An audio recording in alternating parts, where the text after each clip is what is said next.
มีไฟนะ เมื่อเรา เรือเรา มี มี ไฟ ไฟฟ้า ไม่มีหรอกของพี่อะ มี ของพี่อะ เราไม่ได้พูดเล่น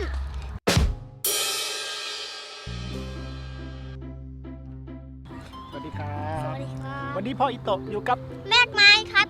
เราอยู่กันในช่อง แมกไม้ชแนลครับ โอ้โหเสียงดังดีตอนนี้เราอยู่ที่ไหนน้องไม้ อยู่ที่สวนสัตว์พารานะครับ ที่ไหนนะเอาอีกรอบที่ไหนอะ ที่ ที่สวนสาธารณะ สวนสาธารณะ ครับวันนี้เราอยู่ที่สวนสาธารณะในกรุงเทพนะครับชื่อว่าสวนรถไฟไหนพูดได้สวนรถไฟ สวนรถไฟ วันนี้น้องไม้มารับคุณแม่จอยนะฮะที่กรุงเทพนะครับก็เลยพามาที่สวนรถไฟนะครับมาพักผ่อนนะครับเดี๋ยววันนี้น้องไม้เนี่ยจะไปเจอกับอะไรบ้างนะครับเดี๋ยวค่อยติดตามชมแล้วกันพร้อมไหมยัง พร้อมแล้ว Let's go Let's go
อร่อยไหมครับ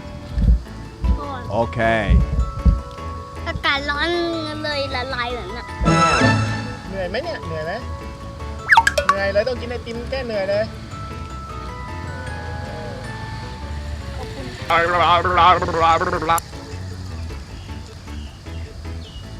เฮ้ย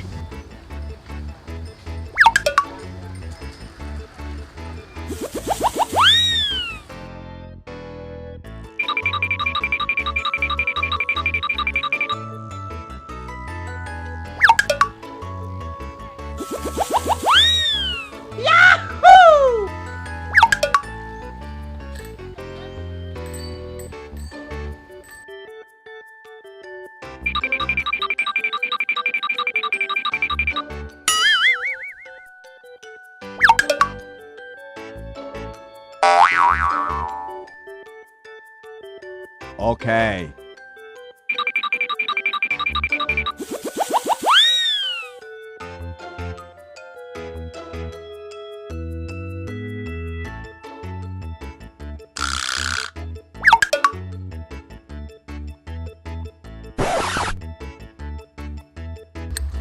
มาไปไหนครับเนี่ย หนูจะไปเล่นสนามเด็กเล่นค่ะ โอ้โหตรงนี้ขี่ไม่ได้นะครับ เป็นพื้นที่ของให้คนเดินกับวิ่งออกกำลังกายกันนะฮะเลยก็ต้องจูงจักรยานต้นไม้สบายไหม สบาย โอเค เดี๋ยวใกล้ถึงสนามเด็กเล่นแล้ว ไม้อยากเล่นไหมสนามเด็กเล่น อยากเล่นตรงนี้ก็มีนะสนามเด็กเล่น Okay. บรรยากาศดีครับแต่ร้อนไปนิดนึงคนมาช่วงเย็นๆ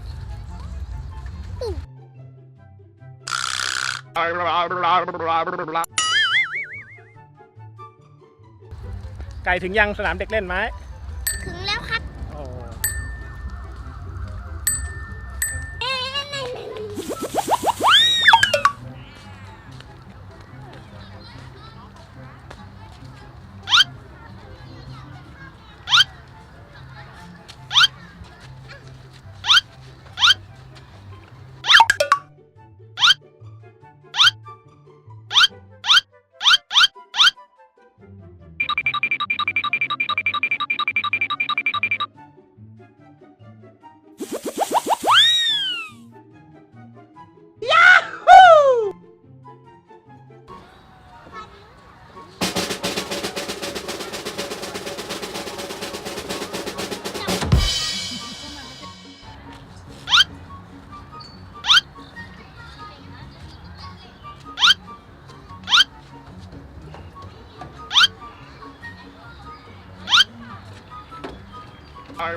นาย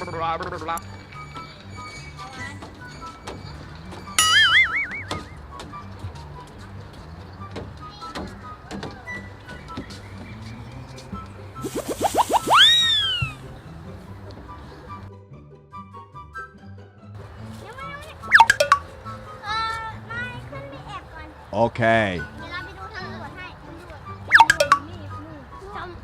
ตำรวจอยู่นู่นเหรอไปตำรวจมาเลยอยู่นั่นเลยเร็ว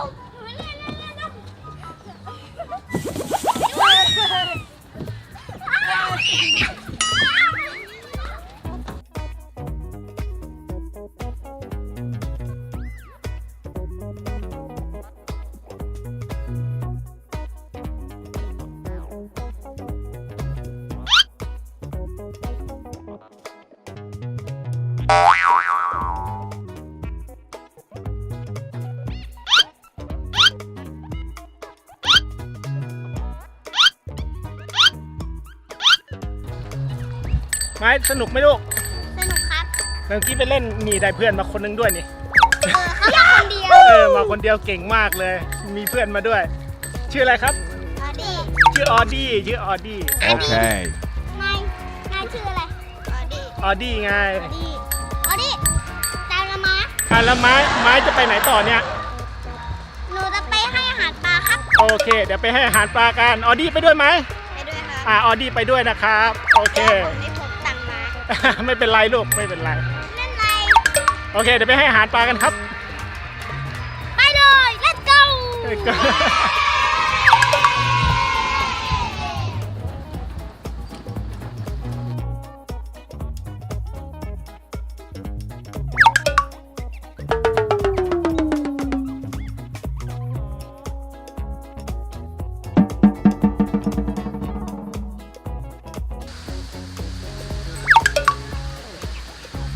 Okay.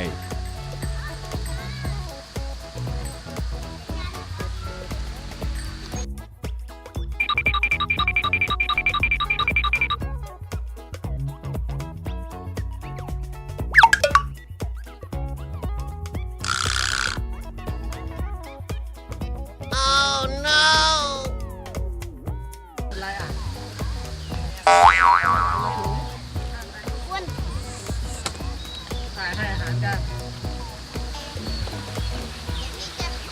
ให้อาหารปลาที่ใหญ่ที่สุดในจักรวาลและโลกอ่ะนี่ปลาหนูแข็ง ไม่ต้องให้หมดนะ ไม่ต้องให้หมดให้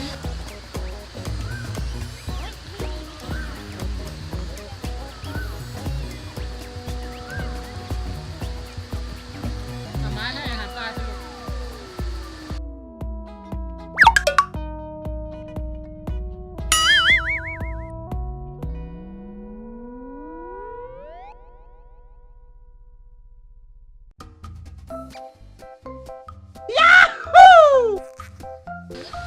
ลาลาลา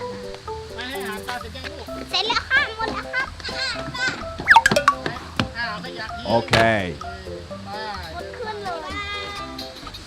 เดี๋ยวเราจะไปไหนต่อ เดี๋ยวเราไปสนามเด็กเล่นครับ ไปร้านเด็กเล่นทีนึง เอ๊ะ อดีไปด้วย บ้าน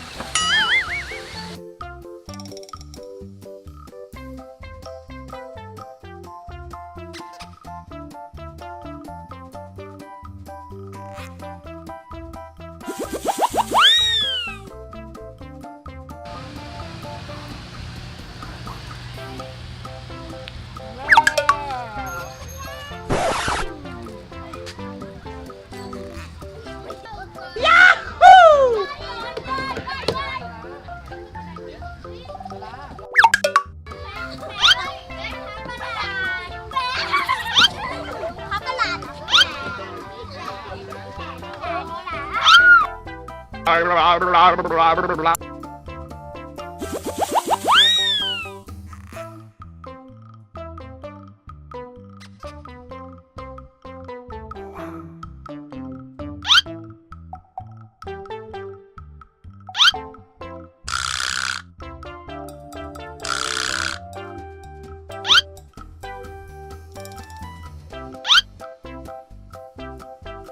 เ